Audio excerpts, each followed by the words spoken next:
Why your brain hates unfinished things. It's 2:13 in the morning. You're trying to sleep. And suddenly your brain remembers an email you didn't send. Then a conversation from 3 days ago. Then the appointment you still haven't booked. Then that thing someone said that you still don't quite understand.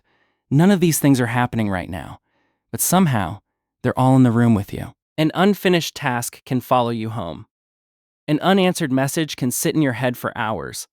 A story can end with "to be continued," and suddenly you need to know what happens next. And for almost a century, psychology seemed to have a neat explanation for this. It was called the Zeigarnik effect. In the 1920s, psychologist Bluma Zeigarnik studied what happened when people were interrupted while performing tasks.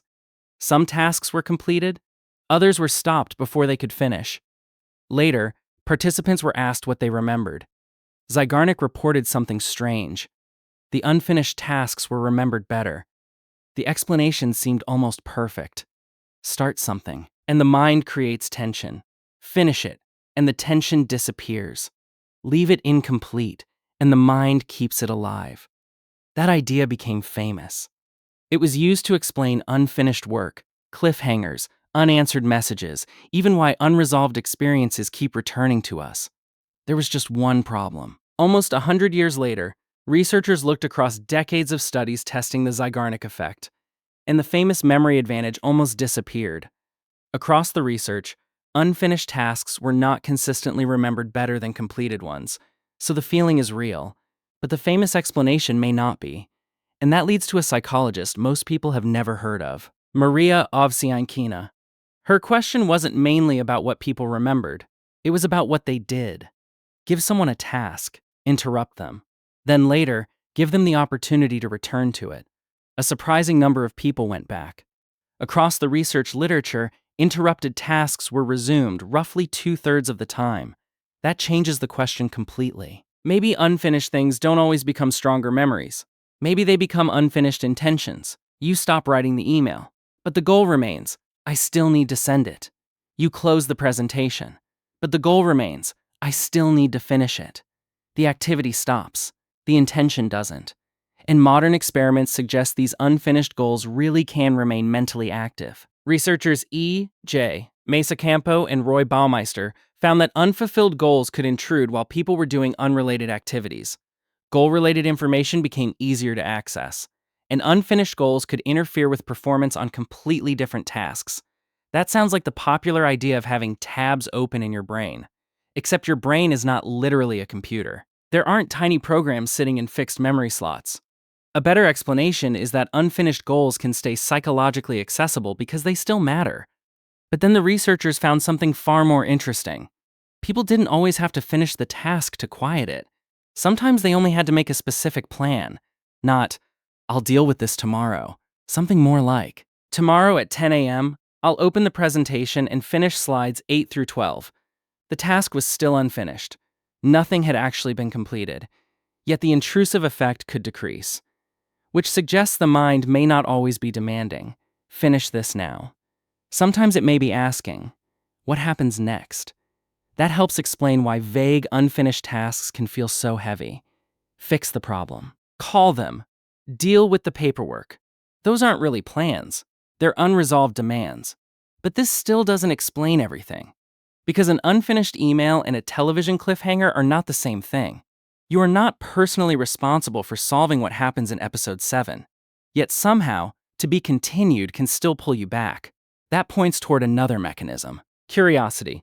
Psychologist George Lowenstein proposed what became known as the information gap theory. Curiosity can become powerful when you become aware of a gap between what you know and what you want to know. If you know nothing about a mystery, you may not care. But once you know almost everything except one crucial piece, who did it? Did they survive? What was behind the door? The missing information becomes visible, and suddenly not knowing becomes uncomfortable. So cliffhangers don't need the Zeigarnik effect to work. The unfinished feeling can come from the gap itself, and some people tolerate those gaps better than others. Research on the need for cognitive closure shows that people differ in how strongly they want clear answers and reduced uncertainty. That may help explain why one person ignores an unanswered message all day, while another checks their phone every 3 minutes. But unresolved conversations are even more complicated. A breakup without explanation. an argument you keep replaying, something you wish you had said differently. These aren't unfinished tasks. You cannot always complete them. What keeps them alive may be rumination, emotion, uncertainty, rejection, or counterfactual thinking. And this is where the title begins to break. Because sometimes leaving something unfinished actually helps.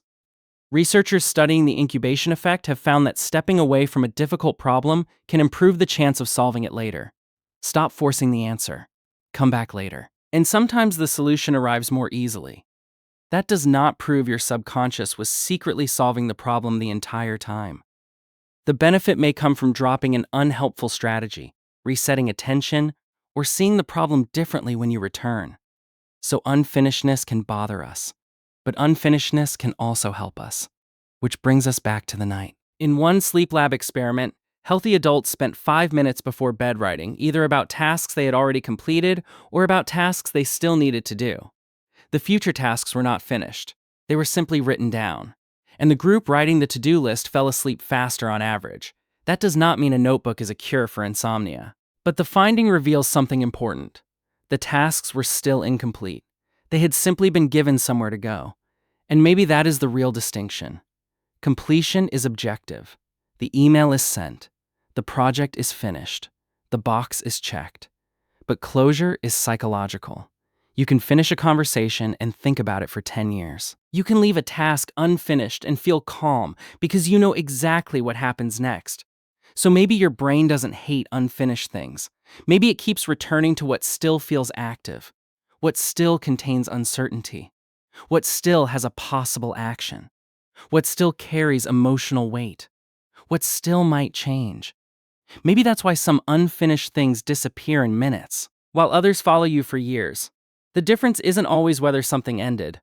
Sometimes it's whether your mind believes, this is over.